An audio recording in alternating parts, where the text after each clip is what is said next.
Est-il vrai que que des militants CGT, syndiqués, sont prêts à voter Marine Le Pen aujourd'hui? Ça, j'en sais rien. Moi, je n'ai pas. Moi, j'en ai entendu.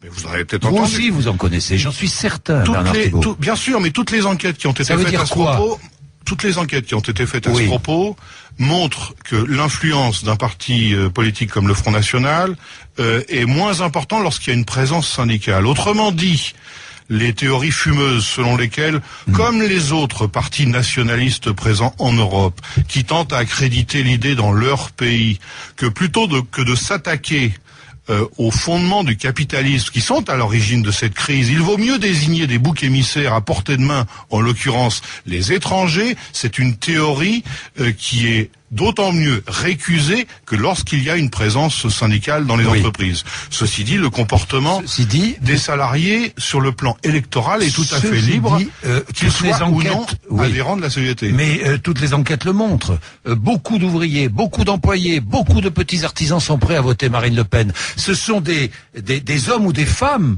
que vous avez peut-être, qui se considèrent comme oubliés. Vous les avez oubliés, vous, syndicats? Attendez, ces hommes et ces femmes? Il ne s'agit pas de faire porter à un syndicat des responsabilités qui incombent d'abord sur le terrain social, qui incombent d'abord aux représentations politiques qui existent aujourd'hui. Moi, je garde. Vous pensez que les partis politiques ont abandonné cette partie de la population? Je pense que beaucoup de responsables politiques n'entendent pas les analyses, les contre-propositions que font les organisations syndicales, et singulièrement la CGT, qui demeure, et de loin, la première confédération syndicale de notre pays. Et à gauche comme à droite? À gauche comme à droite.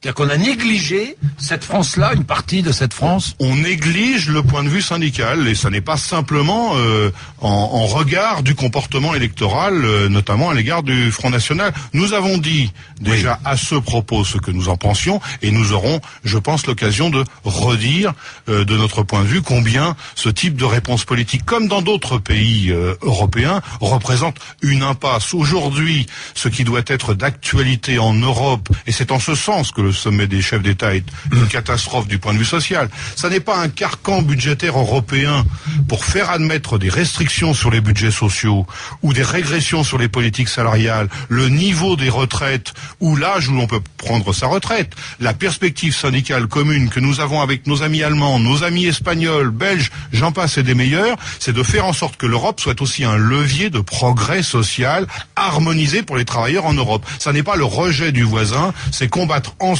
pour améliorer nos droits sociaux. Il y a un sommet.